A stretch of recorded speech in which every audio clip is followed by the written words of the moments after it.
Salut à tous, on se retrouve aujourd'hui pour parler du FC Barcelone en ce mercredi 21 février. On commence directement avec le match du jour. Le Barça ce soir se déplace à Naples, Ligue des Champions, huitième de finale aller, où il n'y a pas le choix, il va falloir faire un résultat.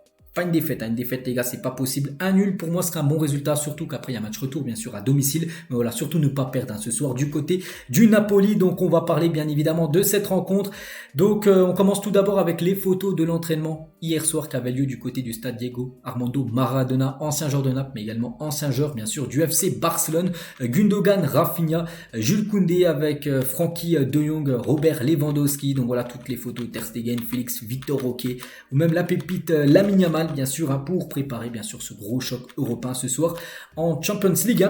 Et deux communiqués médicaux. Tout d'abord Félix et Sergio Roberto de retour dans le groupe parce que ces deux joueurs étaient blessés comme depuis pas mal de temps. Ils ont reçu en gros le feu vert médical, ça veut dire qu'ils sont bien présents pour cette rencontre. Voilà, bon, les deux joueurs devraient être remplaçants normalement ce soir, mais voilà, si Xavi a besoin d'eux, il fera rentrer bien sûr en cours de jeu, il n'y a pas de souci. Donc voici tous les joueurs convoqués, donc quasiment tout le monde est là.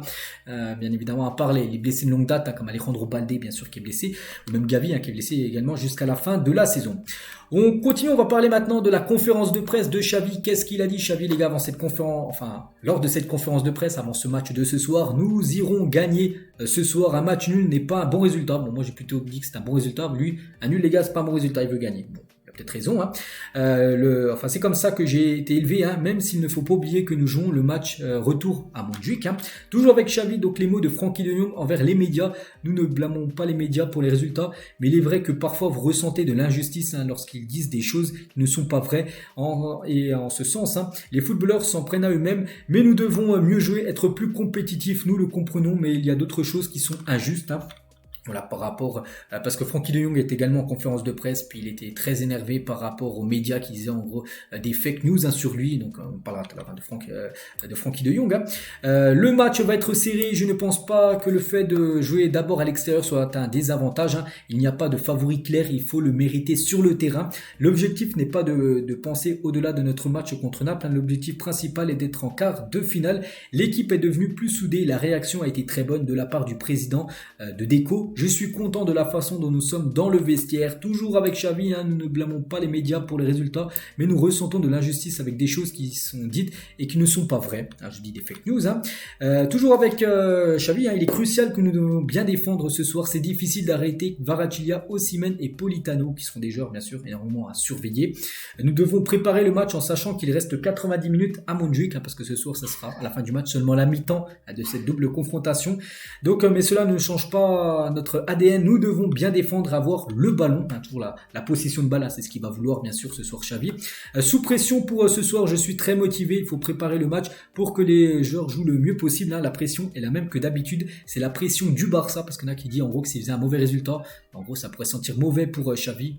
On verra ce soir les gars ce qui va être de cette rencontre. Nous ne jouons pas pour fermer les bouches. Nous jouons pour les gens qui aiment le club. Demain c'est un jour pour s'amuser et surtout pour concourir à un titre qui est encore possible bien sûr, la Champions League. Les mots de Frenkie de Jong, je comprends parfaitement Frenkie. Tout footballeur souffre d'injustice. Pour moi il est fondamental. Je pense qu'il est un joueur pour de nombreuses années à venir. C'est un joueur clé du Barça. Avec le changement d'entraîneur de Naples, donc demain nous verrons quelle tactique il utilise, parce que Naples a changé son entraîneur lundi, parce que l'ancien entraîneur Mazzeri il a floppé, donc du coup changé de coach. Là c'est un nouveau coach, et ça sera son premier match du côté de Naples ce soir sur le banc des Napolitains contre le Barça. Il a dit nous voyons comment ils peuvent jouer, quelle façon ils vont utiliser, mais la formation n'est pas la chose la plus importante, quelle que soit l'équipe adverse. Ce qui compte c'est que nous fassions bien les choses.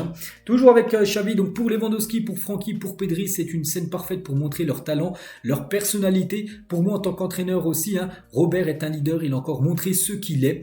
Ce n'est pas la meilleure saison de Naples, nous avons été irréguliers, même si nous parlons, nous devons parler demain à 9h, nous devons parler sur le terrain. Il est temps de parler sur le terrain. Voilà, il a hâte vraiment d'être ce soir bien sûr Xavi pour que le Barça fasse, on espère bien sûr, une grande partie de football.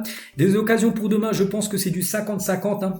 Je vous laisse décider, il faut mériter sur le terrain. En gros, il dit qu'il n'y a pas de favori. C'est vrai que cette rencontre entre deux équipes cette saison qui vivent une saison délicate par rapport à la saison dernière où ils ont remporté les deux championnats, donc championnat espagnol, championnat italien pour Naples. Donc là, vraiment, c'est dur à sortir un favori, même si pour moi, je reste quand même sur le Barça qui est favori, bien sûr, sur cette double confrontation. Donc Naples a étonnamment changé d'entraîneur 24 heures avant le match. Avec le changement d'entraîneur, on ne sait pas vraiment ce que le match va nous apporter parce que des fois, quand il y a des changements d'entraîneur, les joueurs, il y a eu un déclic dans la tête. Le nouvel entraîneur m'a déclic dans la tête des joueurs, donc on verra, ça peut être pour ou complètement un flop côté napolitain. Donc maintenant le Barça, donc il y a Xavi l'entraîneur, donc le Barça va jouer comme il sait jouer, en espérant bien jouer, parce qu'on sait que des fois le Barça joue très mal. Osimhen et Kvaratskhelia sont des joueurs de haut niveau. Ce n'est pas facile de se préparer pour un match comme celui-ci. Nous affrontons l'actuel champion de Serie A. Donc voilà tout ce qu'a pu dire les gars Xavi en conférence de presse, les gars. Et on bascule cette fois-ci sur la conférence de presse de Frenkie de Jong parce qu'il est également présent.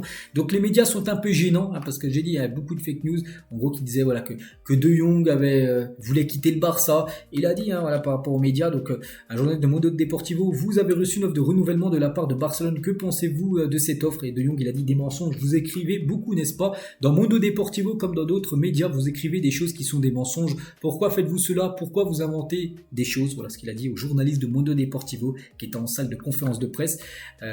Voilà ce qu'a pu dire Frenkie de Jong.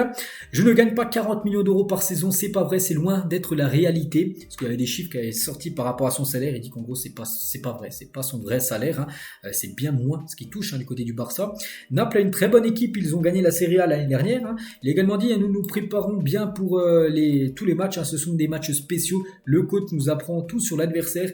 On le fait, on verra demain si ça se passe bien. Nous sommes très excités pour ce match bien sûr de Ligue des Champions. Toujours avec Frenkie. Kvaratskhelia est un joueur à surveiller demain.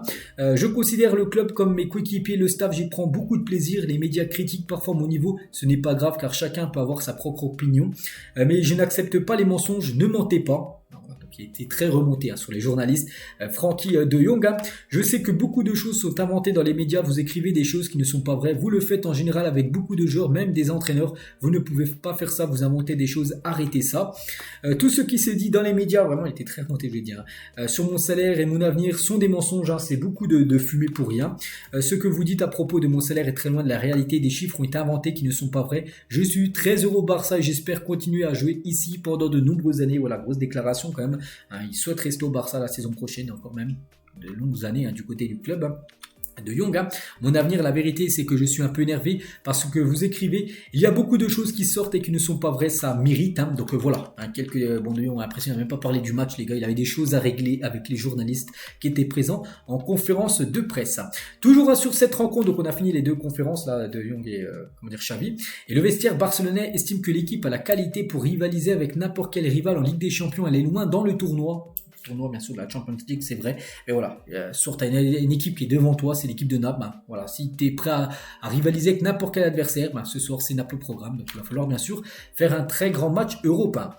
Concernant la compo, il y a déjà des indications, donc tout indique que Xavi utilisera 4 milieux de terrain contre Naples, donc Christensen, De Jong, Gundogan et Pedri devraient être les 4 milieux, donc Christensen serait le pivot, voilà, de cette équipe, voilà, Luc a été utilisé lors des derniers matchs en pivot, c'est pour ça que ce soir, lors de ce grand match, il devrait vraiment commencer pivot. Christensen. Koundé les gars, surprise parce que pour lui pourrait débuter sur le banc ce soir parce que regardez la compo probable côté Barça. Donc Ter Stegen au but, donc Cancelo défenseur gauche avec Inigo et Cubarsí les gars. Pour Cubarsí devrait être titulaire d'après Mundo Deportivo et Araujo défenseur droit. En gros il serait dans le couloir défenseur droit pour stopper Kvaratskhelia. On sait que Xavi il utilise souvent défenseur droit Araujo lors des classicos contre le Real pour stopper Vini. Donc là ce serait pour stopper Kvaratskhelia. Donc Christensen je dis en pivot avec Gundogan, De Jong, Pedri 4 milieux de terrain et devant deux attaquants purs, on va dire Lewandowski et Lamine Yamal. Les deux unes aujourd'hui, Sport et Mundo Deportivo. Tout d'abord Sport, il n'y a pas d'excuses aujourd'hui, c'est vrai qu'aujourd'hui il ne faut pas dire d'excuses à la fin du match, ouais l'arbitre était contre nous, non, il y a un match de Ligue des Champions, c'est un grand match européen et voilà, il n'y a pas d'excuses bien sûr, et l'autre une Forza Barça en une journée de Mundo Deportivo bien sûr avant cette rencontre. Et côté napolitain, tiens le nouveau coach Francesco Calzona, le nouveau coach de Naples, première conférence de presse pour lui, il a dit Barcelone a été une grande équipe, un grand entraîneur, il a dit Barcelone joue avec une formation 4-3-3, mais je ne me concentre pas beaucoup là-dessus, mais plutôt sur les caractéristiques des joueurs. J'ai regardé leurs deux derniers matchs du Barça, donc contre le Celta et contre, je me souviens plus c'était qui le match d'avant, donc voilà, il a un petit peu analysé le Barça, le coach de Naples pour voilà, pour contrer, on va dire, l'équipe Blaugrana de ce soir. Et on finit, tiens, sa dernière photo, les gars, avec le pronostic du match. Donc voilà, bon, ça va être compliqué, hein, on sait, bien sûr, ça sera du côté de Naples. Moi, je partirai sur un nul, hein, je vois bien un nul, un partout. Après, si la victoire, c'est encore mieux, mais voilà, je vous donne un prono, un partout ce soir. C'est mon pronostic, n'hésitez pas à mettre le vôtre, les gars, en commentaire. Donc voilà ce qu'il y a à dire aujourd'hui, j'espère que ça vous a plu, on se retrouve demain pour le prochain numéro. Bonne journée à vous, bon match à vous ce soir, à demain.